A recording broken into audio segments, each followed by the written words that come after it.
Let us be like the naked wood, the awaiting wood, awaiting spring's return, to be thrust from the gray season and death into a new dawn.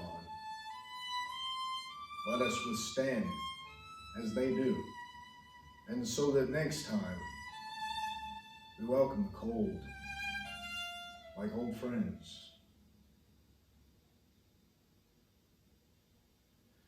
Set me on fire and show me the place I return to, disguised.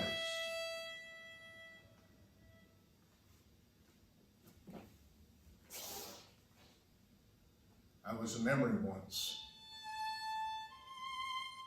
like watching my grandfather breathe his last breath in the blue room at home that my father later occupied, but with a freshly painted lighter blue, like the color of the sky in fall, early October, like the color of the aquarium I had when I was 5 years old, like the color of a silky smooth crayon. I refused to sleep in that room with the walls like storm clouds, an old blue that haunts, and a new blue that makes it worse.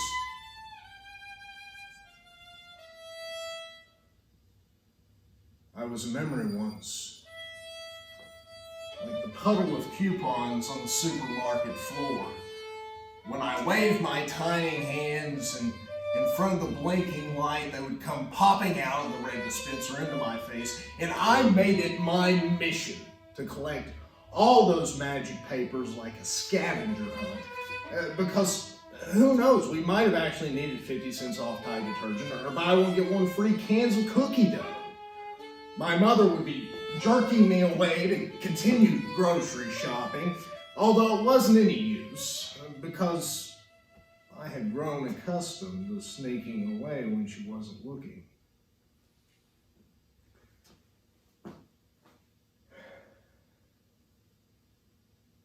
That was a memory once, like my mother's and father's laughter, two voices that I can barely hear now. And the blame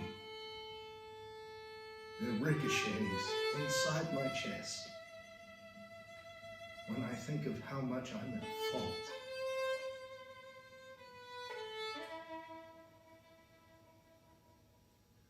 I was in memory once, like being tipsy with a heavy head, ache in my bones from walking, the sun beating down its heat on my already red neck, cradling a stout or IPA, looking for a familiar face, but all I really need is an Uber ride home and to sit in my green recliner with the fan on full blast, letting its created wind wash over my sweaty face.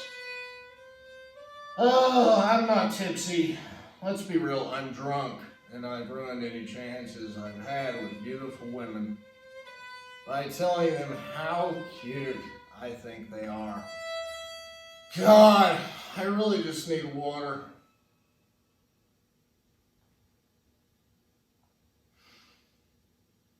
I was a memory once, like the living room we gathered in, and the TV that sat on the floor in its box. My cousin, 1 year younger, and I would sit as close as we possibly could to see more of the screen, maybe hoping we would get sucked into another world, one where we could always neglect our parents, even though they were right about it being bad for our eyes. And I remember these gatherings like a filter picture in my head, and how young everyone was. The snow outside, and the blinded windows, but before, Mom had that ugly ass orange curtain, and we would always put the porcelain jack-o'-lantern in the window for Halloween, and Santa the house up for the most wonderful time of the year. However, things fade.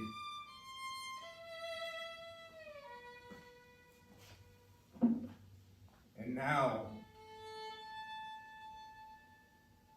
the house is silent and bare and not like it once was.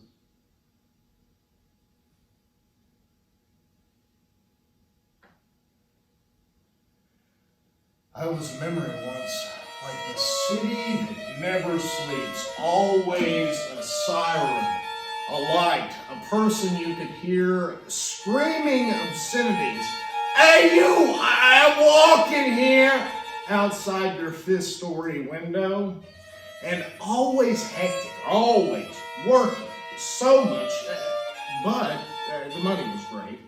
And I was sleeping sometimes when we weren't invited to Ninth Ward or Shulbreads to drink together in the back booth or patio, sipping martinis and Fireball on the rocks, talking theater and gossip and bullshit, and seeing everyone's faces smoking way too many cigarettes, and letting Brian buy us more drinks than we can handle until we stumble to the train down First Avenue.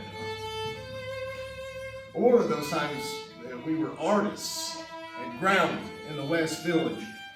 Once a month, open mic we called The Hang.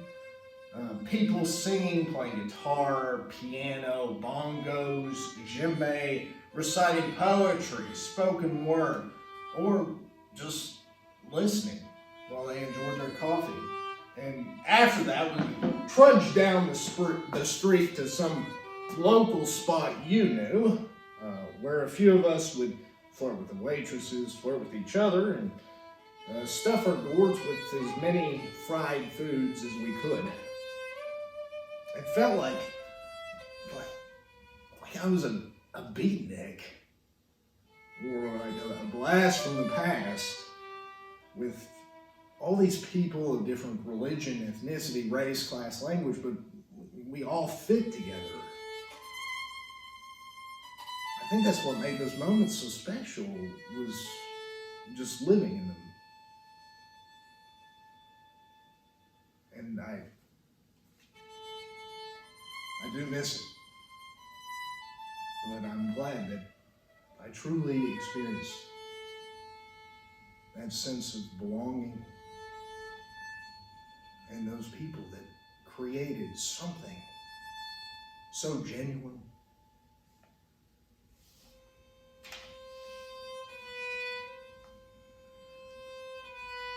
So maybe it's what we've lost, or maybe loss is just gain in disguise. Maybe it isn't a fire at all, and it gives us a sense of rebirth, but a great wash, like standing in a rainstorm, like plunging deep into the ocean. That feeling of our former selves shuffled off like an old coat, or painted on like a new one.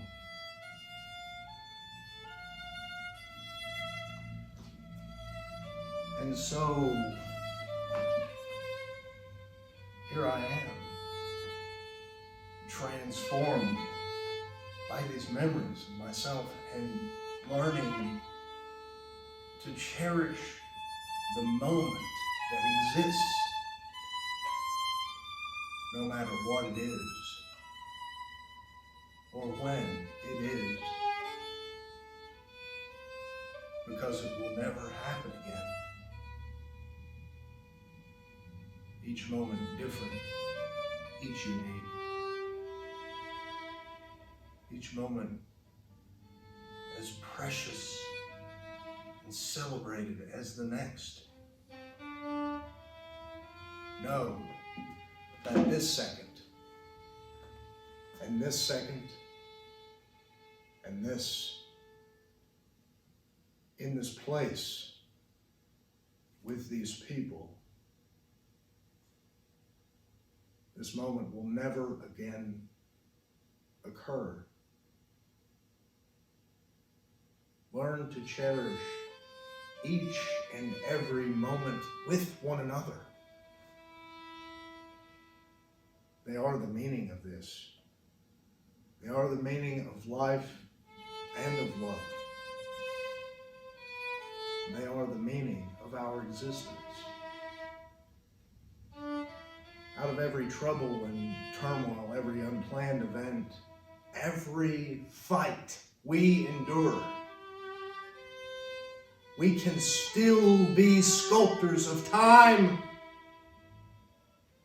We can still shape ourselves into better people. Care for our neighbors and live for each other.